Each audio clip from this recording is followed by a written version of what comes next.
Nutrition and supplements during pregnancy.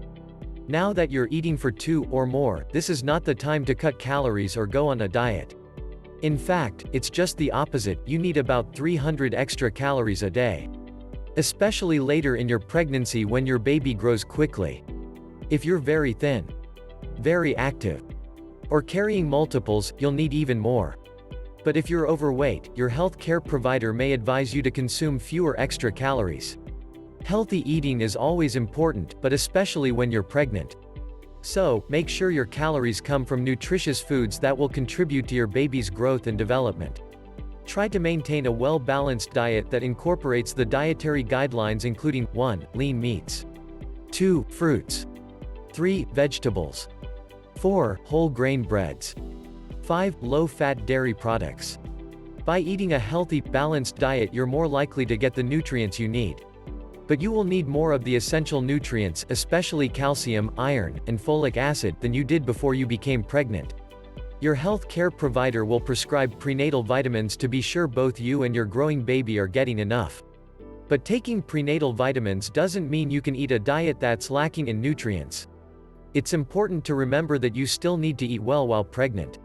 Prenatal vitamins are meant to supplement your diet, and aren't meant to be your only source of much-needed nutrients. Calcium. Most women, 19 and older, including those who are pregnant, don't often get the daily 1,000 milligrams of calcium that's recommended. Because your growing baby's calcium demands are high, you should increase your calcium consumption to prevent a loss of calcium from your own bones. Your doctor will also likely prescribe prenatal vitamins for you, which may contain some extra calcium. Good sources of calcium include 1. Low-fat dairy products including milk, pasteurized cheese, and yogurt. 2. Calcium-fortified products, including orange juice, soy milk, and cereals. 3. Dark green vegetables including spinach, kale, and broccoli. 4. Tofu. 5. Dried beans. 6. Almonds. Iron. Pregnant women need about 30 milligrams of iron every day. Why? Because iron is needed to make hemoglobin, the oxygen-carrying component of red blood cells. Red blood cells circulate throughout the body to deliver oxygen to all its cells. Without enough iron, the body can't make enough red blood cells and the body's tissues and organs won't get the oxygen they need to function well. So it's especially important for pregnant women to get enough iron in their daily diets, for themselves and their growing babies. Although the nutrient can be found in various kinds of foods, iron from meat sources is more easily absorbed by the body than iron found in plant foods. Iron-rich foods include 1. Red meat. 2. Dark poultry. 3. Salmon. 4. Eggs. 5. Tofu. 6. Enriched grains. 7. Dried beans and pea. 8. Dried fruits. 9. Dark leafy green vegetables. 10. Blackstrap molasses. 11. Iron-fortified breakfast cereals. Folate, folic acid.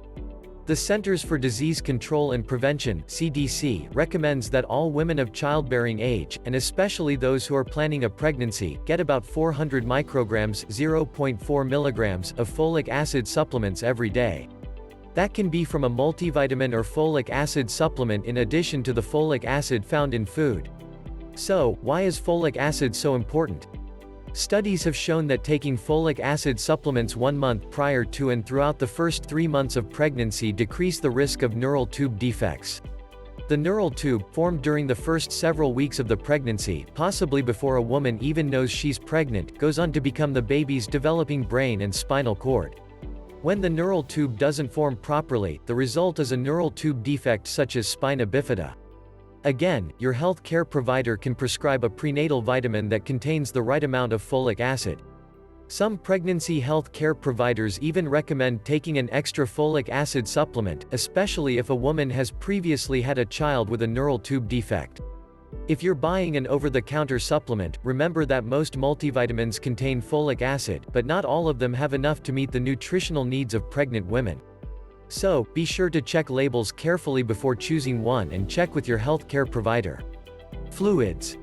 It's important to drink plenty of fluids, especially water, during pregnancy. A woman's blood volume increases dramatically during pregnancy, and drinking enough water each day can help prevent common problems such as dehydration and constipation. Exercise. The U.S. Department of Health and Human Services recommends at least 150 minutes, that's 2 hours and 30 minutes, of moderate-intensity aerobic activity each week if you're not already highly active or doing vigorous intensity activity. If you are very active or did intense aerobic activities before becoming pregnant, you may be able to keep up your workouts, as long as your doctor says it's safe. Before beginning, or continuing, any exercise routine, talk to your doctor. Exercising during pregnancy has been shown to be very beneficial. Regular exercise can help 1. Prevent excess weight gain. 2. Reduce pregnancy-related problems, like back pain, swelling, and constipation. 3. Improve sleep. 4. Increase energy. 5. Boost your mood. 6. Prepare your body for labor. 7. Lessen recovery time after the birth. 8. Low-impact, moderate-intensity exercise activities, such as walking and swimming, are great choices. You also can try yoga or Pilates classes, videos, or exercise apps that are tailored for pregnancy. These are low impact and they work on strength, flexibility, and relaxation. But you should limit high-impact aerobics and avoid sports and activities that pose a risk of falling or abdominal injury. These include contact sports, downhill skiing, scuba diving, and horseback riding. It's also important to be aware of how your body changes. During pregnancy, your body makes a hormone known as relaxin. It's believed to help prepare the pubic area and the cervix for the birth. The relaxin loosens the ligaments in your body, making you less stable and more prone to injury. So, it's easy to overstretch or strain yourself, especially the joints in your pelvis, lower back, and knees. Also, your center of gravity shifts as your pregnancy progresses, so you may feel off balance and at risk of falling. Keep these in mind when you choose an activity and don't overdo it. Whatever type of exercise you choose, make sure to take lots of breaks and drink plenty of fluids. Slow down or stop if you get short of breath or feel uncomfortable. If you have any questions about doing a sport or activity during your pregnancy, talk to your healthcare provider. Sleep. It's important to get enough sleep during your pregnancy.